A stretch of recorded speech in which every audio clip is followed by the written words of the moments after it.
Before we dive into today's episode, I wanted to share a bit more of where I am right now. Over the last few weeks, my world has been a lot quieter and a lot heavier. I recently had to say goodbye to my sweet dog, Van, and if you followed me for a while, you might know that Van was my shadow. He spent every single day right at my feet in this office, anchoring me through the busy workdays, transitions, and everything in between. He was the absolute best companion, and his absence is felt in every corner of my day. Grief is a strange and exhausting visitor.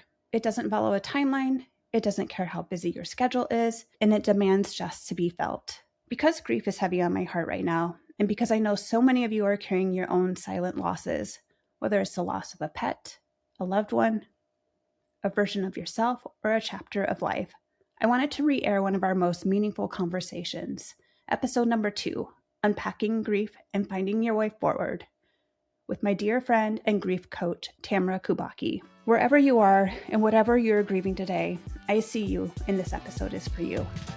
Welcome to Healthy Buzz, the podcast for women who are craving honest answers in a supported community. Hosted by Brandy Homerding, a certified nutrition therapy practitioner who believes your body isn't broken, but the narrative around women's health is.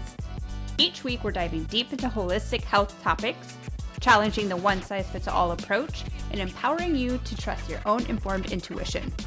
Get ready to feel seen, supported, and seriously informed.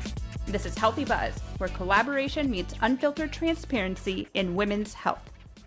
Hi, Healthy Buzz listeners. Before we jump into today's episode, I do need to put out a trigger warning. We are talking about grief, and the main topic associated with grief is death. So we will be talking a lot about death in today's episode, and we are also touching on suicide. So if this feels like a really heavy topic for you and maybe a potentially triggering topic, go ahead and skip this week's episode. Tune in next week instead. And if you're somebody who's struggling with mental health challenges, emotional distress, or just really needs somebody to talk to, don't forget that there is a lifeline available for you. You can either call or text 988 and be connected with a counselor that can help you with navigating your challenges. All right, if you're ready, let's go.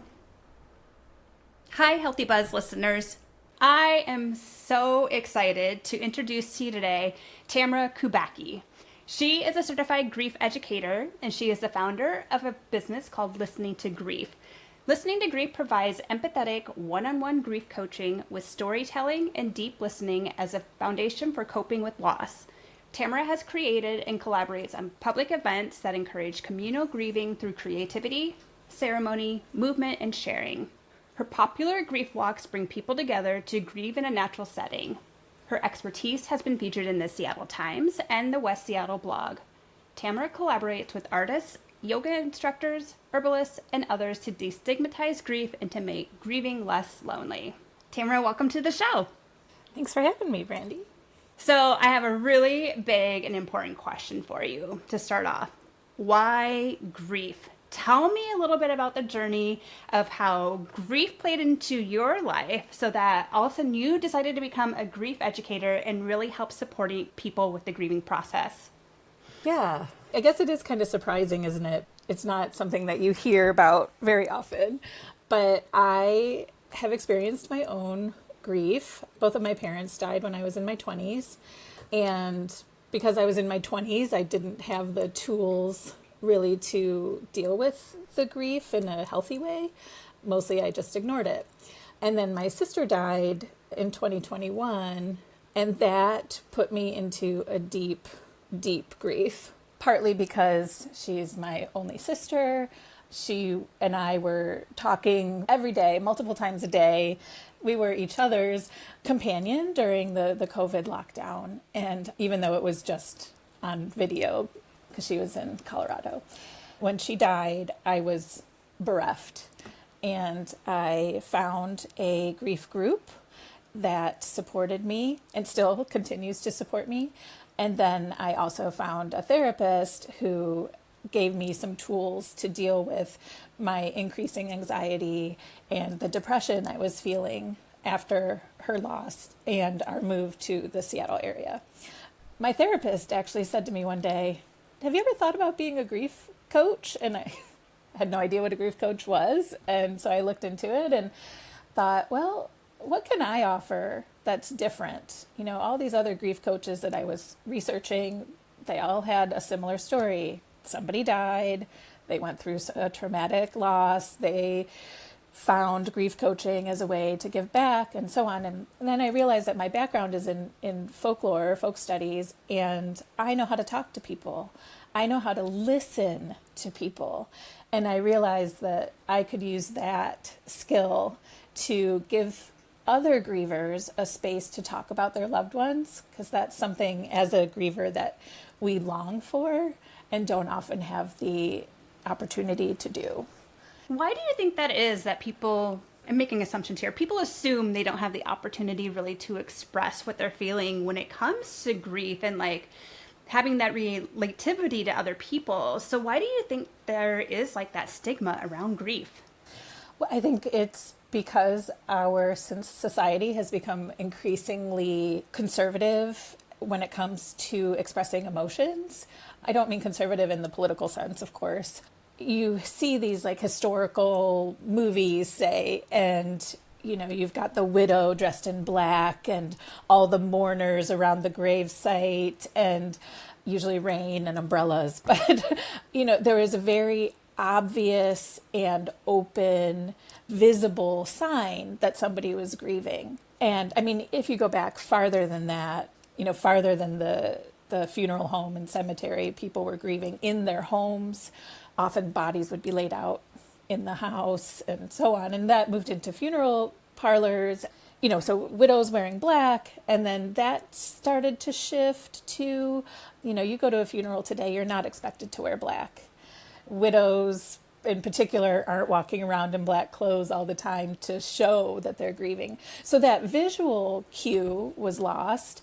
And then with that, we've made talking about it uncomfortable. Hiding it like that, hiding the visible cue, also then made talking about it uncomfortable.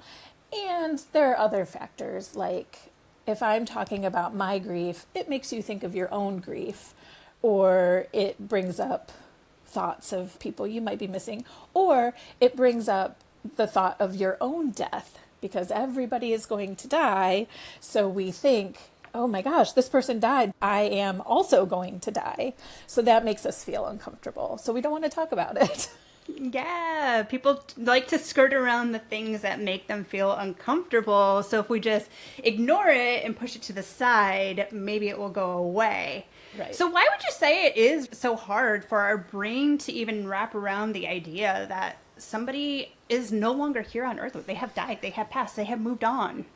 I find this such an interesting question. This is something that I discovered after I was grieving myself. I realized, like, what is happening? I was curious about what happens in our brains and in our bodies when we're grieving.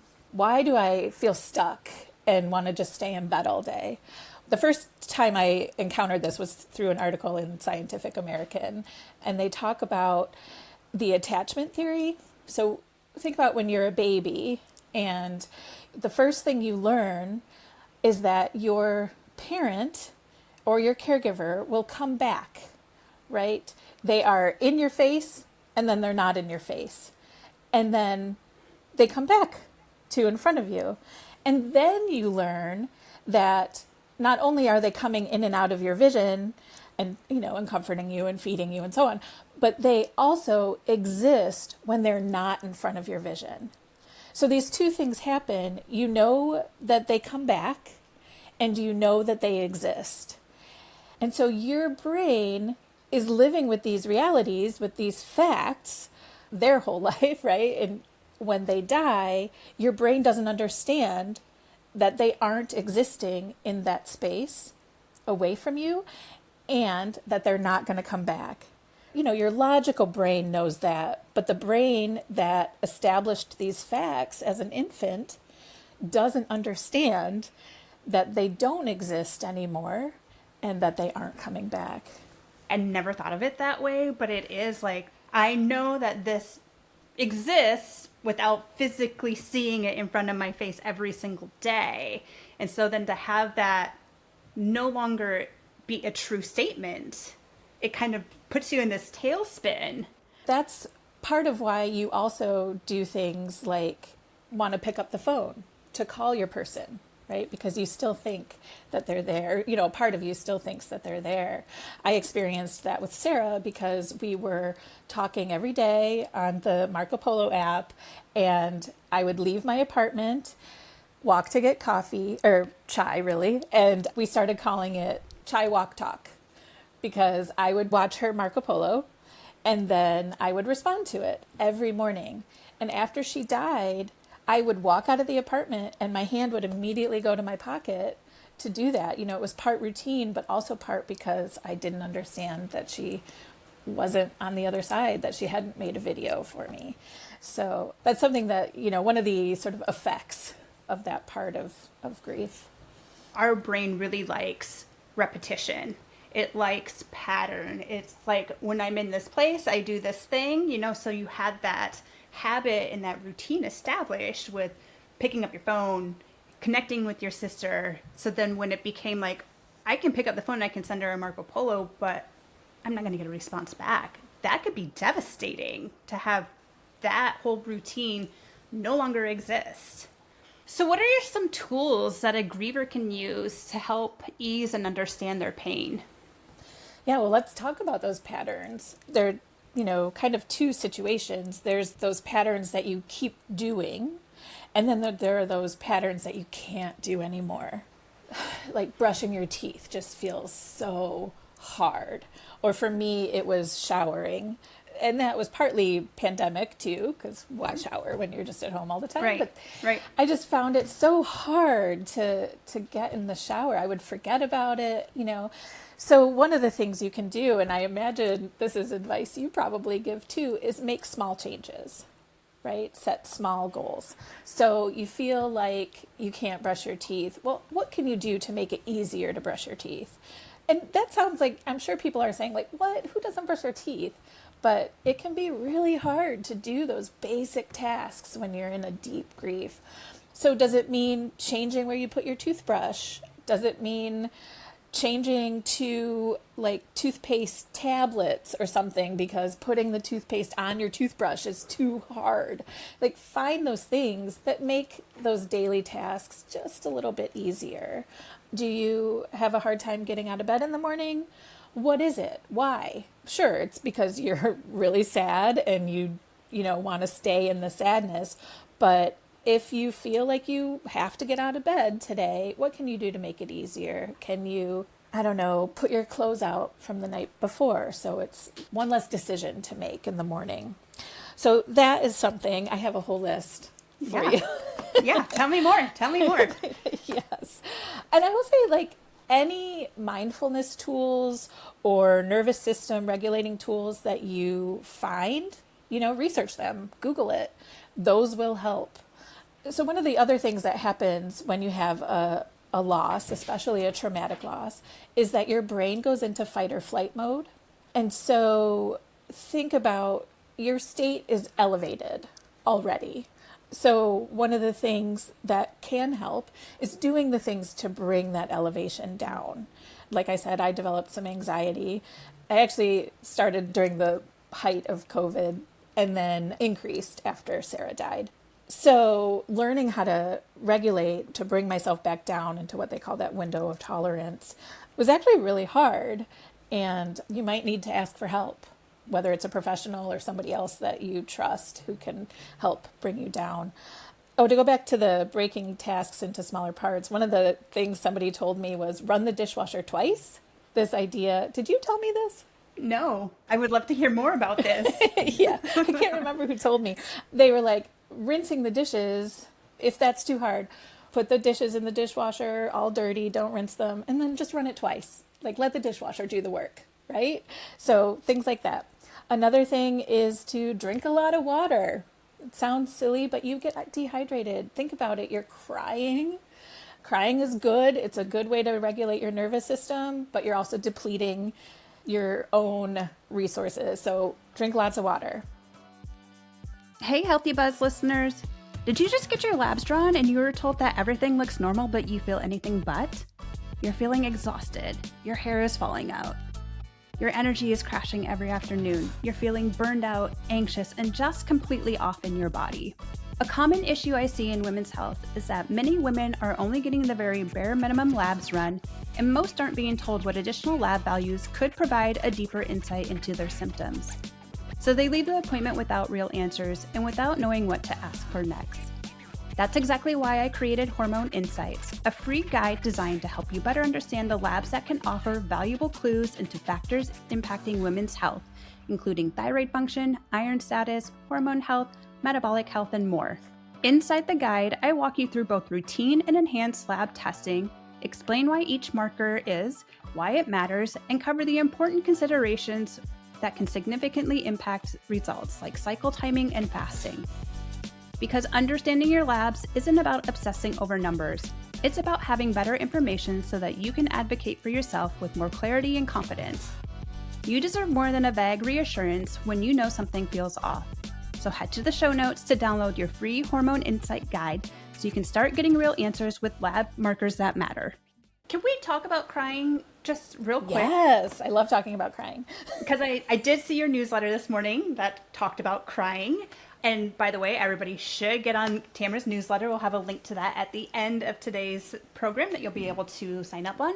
But I feel like there's such a weird, stereotype around crying, especially when we think about men and crying, about we can't show emotion. Crying is a sign of weakness, quote unquote. So how do we normalize that it's okay to have these emotions, to show these emotions, and they're going to pop up in the most inopportune times. You're going to have these times that you are meeting somebody new and you're just overcome with emotion, especially if you're talking about something of a loss. So how can we work through that crying, or what tools, or what do you have suggestions around when it comes to crying? Yeah, well, it can be uncomfortable. You're in the grocery store and something sparks a memory and you cry and there are all these strangers around. I get it, but I like to try not apologizing and realizing that this is a natural expression of your body trying to regulate, right? And trying to express those feelings that you're having. So I've stopped apologizing. I used to, on this morning walk that I would do, I would sometimes just cry the whole way there. And then when I got to the coffee shop, I would wipe my tears away, because I didn't want to go into the coffee shop all red and, teary-eyed. But I would allow myself, because it was a safe place to do it. I might pass a person or whatever, but nobody was looking at me, and we were staying away from each other because it was still, 2021. And so that's one thing I try, is to not apologize. But also, you can do things to calm yourself down. One of the tools I like is to take your right hand, put it under your left armpit, and then your left hand on your shoulder, your right shoulder, and then just give yourself a squeeze. And you can do this in the grocery store. Just put your basket down, give yourself a little squeeze, and that'll help bring yourself down. Any breathing exercises help. Box breathing has been shown to have lots of benefits. Do it 5 times, and it'll help. Can you explain what box breathing is for people who may not know? Sure. It's a pretty simple exercise. You exhale completely, and then you breathe in for 4 counts, hold it for 4 counts, and then breathe out for 4 counts, and hold or rest again for another 4 counts, and just repeat. So it's making like a little box. Up, over, down, over, right? And the over parts are your resting or holding. Love that.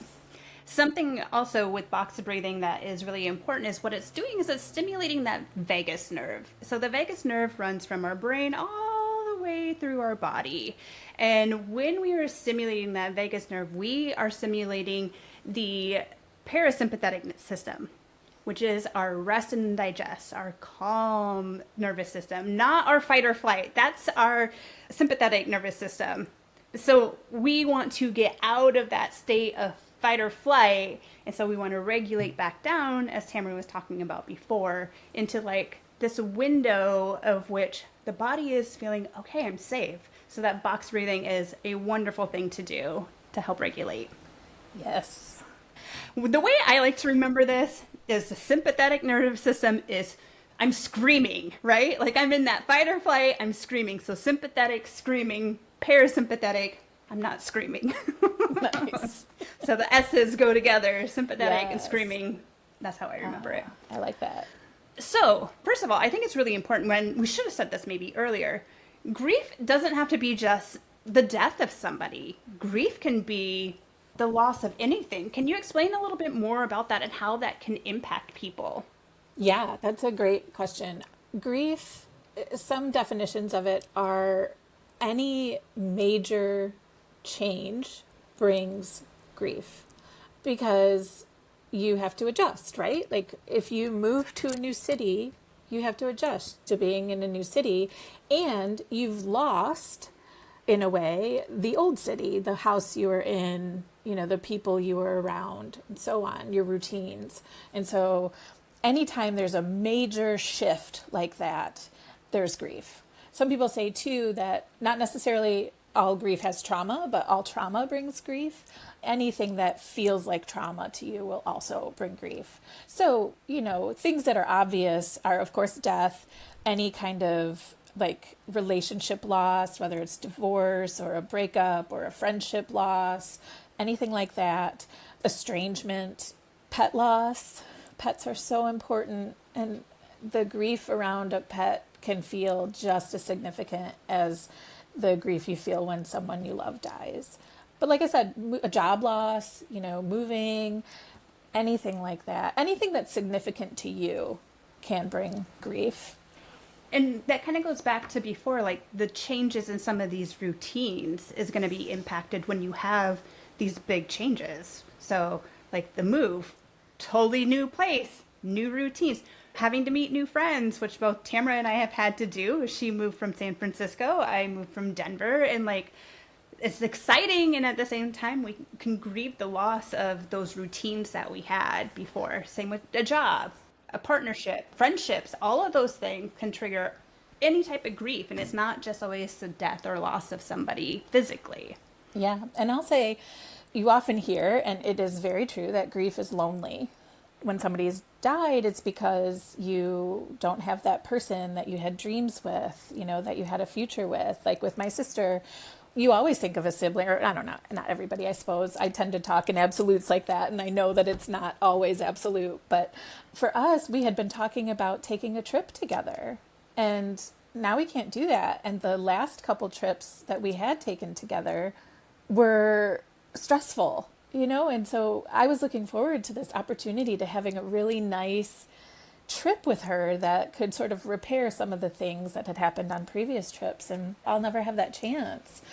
And moving, I lost a community, and it took me a long time to find friends, and I was depressed. My therapist was like, you know what? I think you might think about medication. I had no idea that I was depressed, and I put it back to feeling lonely because of my grief. I couldn't talk to my sister about what was going on, and lonely because I didn't have friends. So yeah, that's something that comes with grief. And I want to add to the loneliness and to the tools, there's a grief expert that I follow and adore and have taken classes with. Her name is Megan Riordan Jarvis, and she's developed what she calls the grief mentor method. And it's really simple.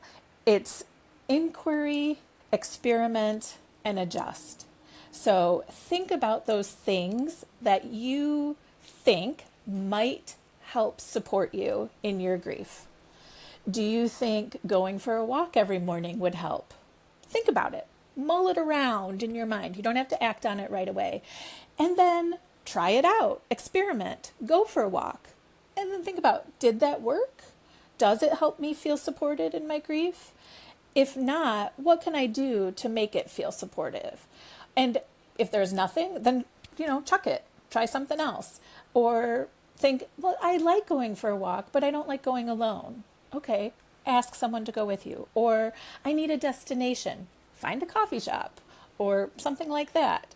My therapist would tell me about loose connections. Those are the people that you run into and have sort of kind of a relationship with, like a barista who knows your order, right? And so my therapist kept telling me to go to a bakery every day. And she's like, well, maybe not every day. I don't think that's going to work. I think that'll have other consequences that maybe we don't want. But. So when we're thinking about our friends who are partners or a family member who maybe is dealing with grief, what is some way that we can show support to the person who is grieving? I know, like, I can have a really hard time with this of how do I come across as authentic? Not the generic, so sorry for your loss. Like, that feels disingenuous to me. There's nothing for me to be sorry about. I didn't do anything that I need to give an apology for that. And then, like, I know sometimes people will be like, well, I just won't say anything and not acknowledge that situation at all. And they'll reach out to me if they need my support. But I think we need to be a little bit more proactive sometimes in this because it's a hard situation. So how can we show support to someone who is grieving? Yeah. I think acknowledging the grief is okay. It does feel a little bit trite to say so sorry for your loss, but it is acknowledging it, that there is loss. And there are people that it bothers, but it doesn't bother me. One thing is just be there. You don't have to say anything, but acknowledging it just by having your presence around is helpful. Because like I said, grief is lonely. So it's helpful to know that there are people who are thinking about you.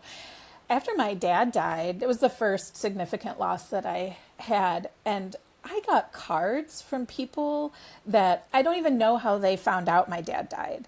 And it meant so much to me just to get this card. Because I was like, oh, these people care. Like this person that I had a class with is thinking about me. And that meant so much.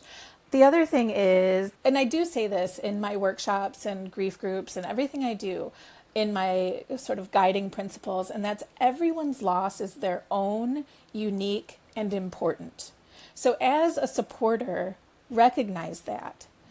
I might be grieving my pet loss, and you might think, what, like dogs, they live outside, they're on the farm, or, cats are for chasing mice and not a part of the family. But for me, my pet is a part of the family and brings me great comfort. And now I've lost that. So it's hard. We all have our own biases, but put aside those and think, this is what's important to my griever, or to, the person who's grieving, to my friend. And try not to judge or compare your own loss. It doesn't bother me now. I didn't mention earlier, and I will say now, but my sister died by suicide. And so I often don't share that because it makes people uncomfortable and people judge it. And so putting that aside, putting your beliefs about suicide or say divorce or pet loss to support your griever is the best way to be helpful. This is my don't. Like, I'm going to try not to tell you to don't, even though I said don't judge or don't compare. But my big don't is don't give platitudes. Platitudes hurt. I used to say if somebody told me that everything happens for a reason, I would punch them. Because no. just no. It just doesn't. Don't tell me that. That doesn't make the situation better. No. That makes the situation feel it's just so much worse. Yeah, you can't tell me that, some higher being had a plan that involved my sister taking her own life. Like, that is hurtful to me. Yeah. Just leave the platitudes at home. If they're helpful to you, you can say them in your own mind. Just don't say them out loud. A general rule of thumb is if your sentence begins with at least, then don't say it. At least you can have another baby. What? Don't say that to somebody who's grieving the death of a child or the loss of a pregnancy. Or like, oh, but you're young. It's okay. You still have time. Oh, yes. Please don't. Please don't. Because you don't know the facts, right? Like, if somebody has a pregnancy loss, it might be because they can never have kids, right? Like, something is wrong. And so you say that, and that just opens that wound right back up. So try to be careful. Words matter. Words matter a lot, which, just a kind of a side note, I think that's a great time to interject that the common guidelines, I guess, these days is to say, when referring to suicide, to say died by suicide or took their own life instead of using the word commit. Like, don't say committed suicide, because that implies a crime or a sin. And suicide is neither of those things. Thank you so much for sharing that with us. Yeah, yeah. We all needed that education, I think. Yes, it's for those of us who have experienced suicide loss, it's pretty important. And again, if the person who experienced that loss uses those words, that's okay. But when you're talking to me, don't use those words, you know? Love it. Yep. Yeah. If you are supporting a griever, offer, but don't expect. So offer, oh, can I bring by dinner tomorrow? Or do you want to go for a walk? But don't expect the griever to even respond. A nice thing to do is to send a text and say, I'm thinking about you. How was your grief today? Or so on. And then put no need to reply. So they don't feel the pressure of feeling like they also have to take care of you in a way. Which brings me to, how are you? Let me tell you how much I hate those 3 words. How are you? How am I supposed to answer that question? We do it in our regular lives just as habit, right? How are you? Fine. But I'm not fine. I'm not fine, and I don't want to be flip. I want to talk about my sister, or I want to tell you that I am having a really shitty day because my sister died. So, change it up. You could ask me, how's your morning? And that gives me something specific to latch onto. Today I slept in a little. I wanted to get up early, I slept in a little. I still don't have to go in deep, to the reasons, but I can give you a real answer.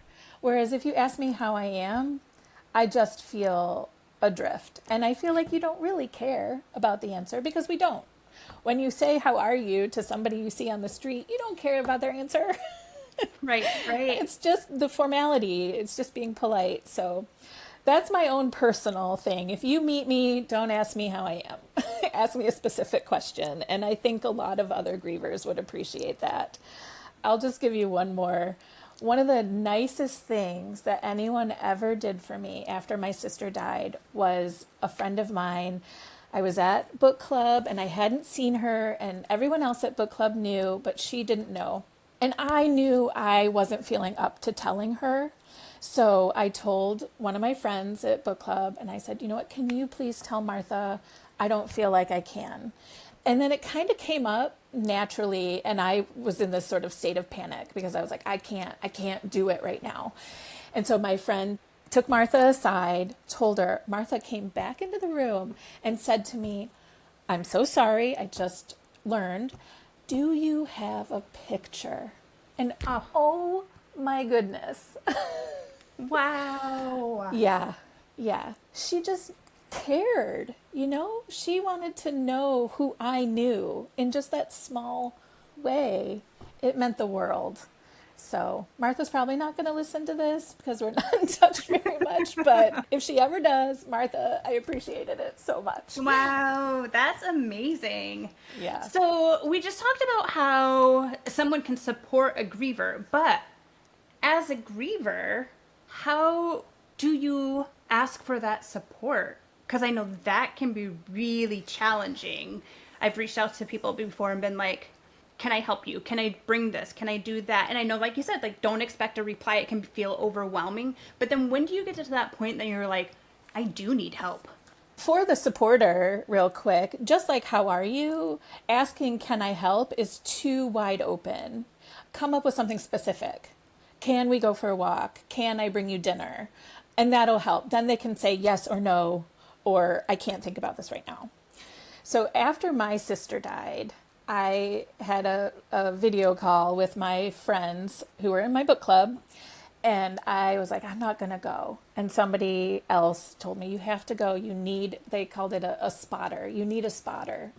And they were right. I did. Now, this is the day I found out. So, it's maybe a little extreme. But I got on my book club call late and I said, does anyone want to go for a walk with me?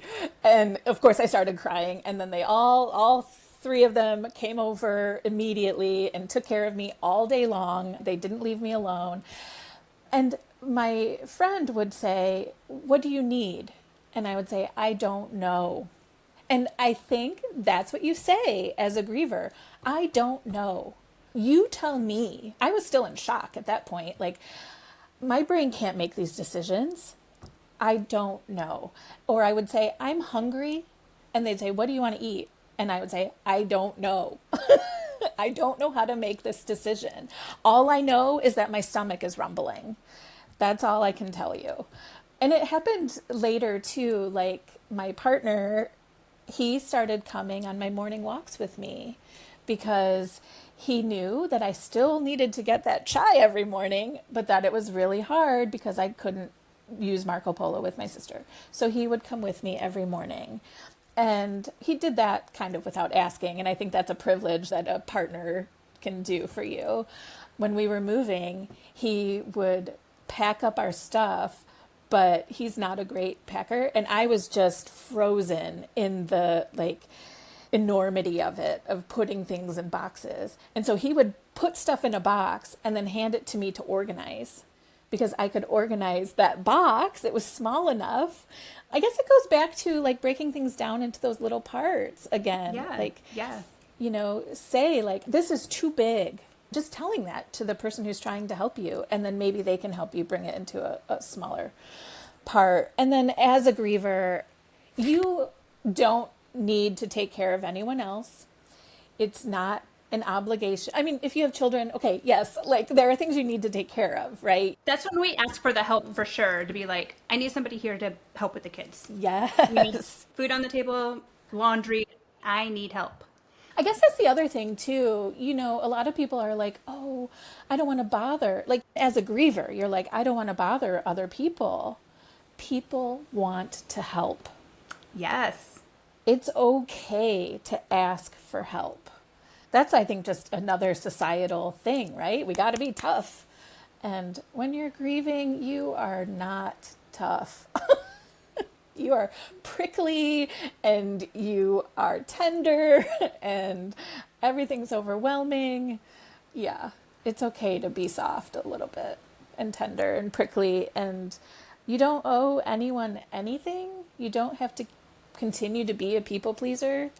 I mean, that's just a little reminder. Yeah. Be demanding. Yeah, absolutely. It's your chance. Absolutely.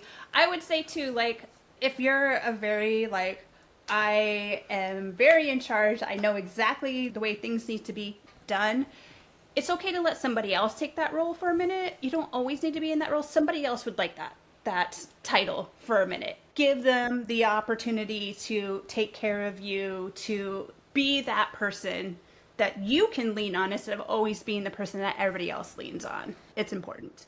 I think the packing the boxes thing is a great example of that, because every other time I've moved, I've been the person directing what happens, what goes where, and what needs to be packed when, and I just couldn't do it. I had to let Brian, my partner, take that part of it because it was too much for me. Yeah. So let's transition to grief coaching. What are the benefits of working with a grief coach or attending a grief group?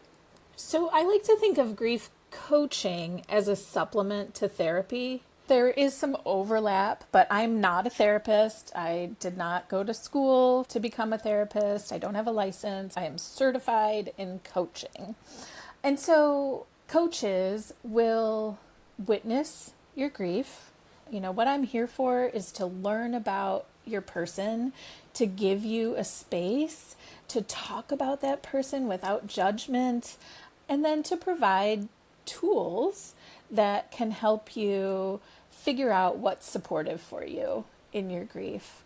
And to sort of get some of the context about what's happening, like we talked about what's going on in the brain, that can be helpful or supportive to a griever to understand, oh, I'm not crazy.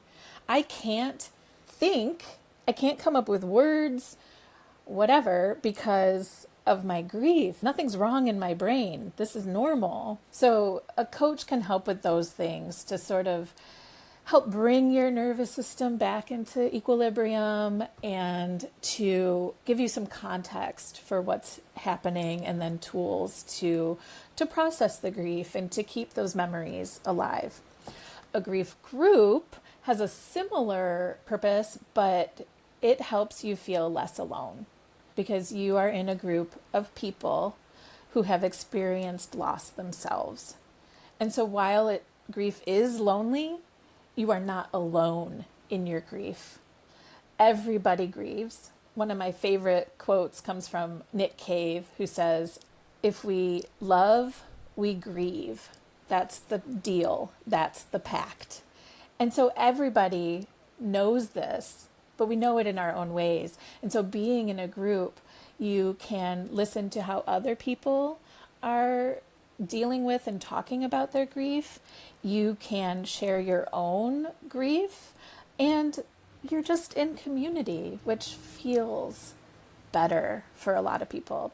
Coaching and being in a grief group, not for everybody. You have to find what works for you. But for me, being in a grief group was just paramount to becoming functional, really. Like my first grief groups, I would just cry the whole time. I would cry when other people were talking. I'm like, the minute the video went on, I would start crying. And now when I go into a grief group, I go to the same one that I was going to then. And now I take in what other people are saying just as much as what I'm sharing. It's changed, but it's still so supportive for me. Yeah, it sounds like grief is an evolution, and it's a transformation, and it ebbs and flows and changes. It's like so many things. We want something to be like we grieve and then we're done. There's not a timeline, right? Just like I tell everybody, like there's no, your health and wellness journey is a journey. There's no destination. It sounds like there's no destination for your grief either. You're never going to be like, okay, I'm done. I'm moving on. I'm never going to be sad or cry about that or have memories about that ever again. Right? That doesn't, the human body, brain doesn't work that way. No. So, you know, though, as grievers, we feel like, oh my God, I'm going to forget my person. And you hear about people saying like, I can't remember what my mom's laugh was like or her voice. And those things are true. And I think having a grief coach helps keep those memories sort of in the forefront so that you don't feel like you're losing those memories or, you know, sounds or whatever is important to you. I find grief to be really precious. I picture it as a sort of like jewel in my heart, right? I want to protect it because it's taught me so much. And I'm not trying to like be platitude here, but I immediately was changed. You know, I no longer had a sister. I no longer had parents when they died. So I'm not the same person. And physically, you're not the same person. Like literally, science says you are not the same person when somebody dies. Yeah, I think of that grief as something precious and to nurture and protect. beautiful. Well, Tamara, this has been really wonderful to connect with you. How can our listeners find you? Where can they go? Do you have stuff online, social media? I know you host here in West Seattle. Yes. My website is listeningtogrief.com. Easy, just who I am. My Instagram is the same at listening to grief. If you are in Seattle or around Seattle, can make it to West Seattle, I do regular walks in our parks here, grief walks, and we talk about grief and we read some poetry, learn a little bit of history about the park and how that relates to grief, and do a little bit of light movement. And it's just a way to be in public and grieving in community and nature. I also do a monthly indoors grief group. Both the walk and any grief circle are for any kinds of grief, not just death. Monday nights, I have an in-person grief group for people who have lost somebody who's died. And then I do workshops around West Seattle and elsewhere if I'm invited and have the opportunity. I write a newsletter and a blog. They're very personal. I haven't gotten into that sort of marketing way of blogging and newslettering yet. They're often about my story. So if you want to learn a little bit about me, read my blog or my Instagram. Awesome. And can everybody find the different events and workshops that you host on your website or on your social media? Yep. And if you're in West Seattle, you'll see them on the utility pole. She hangs up flyers on the utility poles.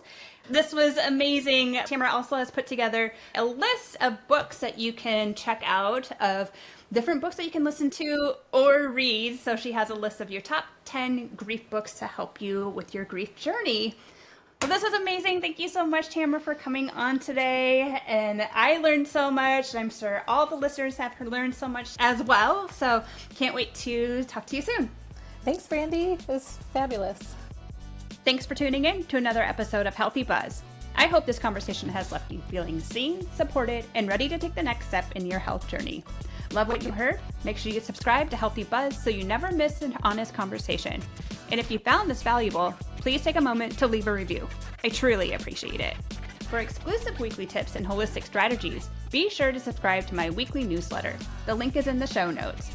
Remember, this isn't just nutrition, it's permission to trust your body. I'll catch you on the next episode of Healthy Buzz.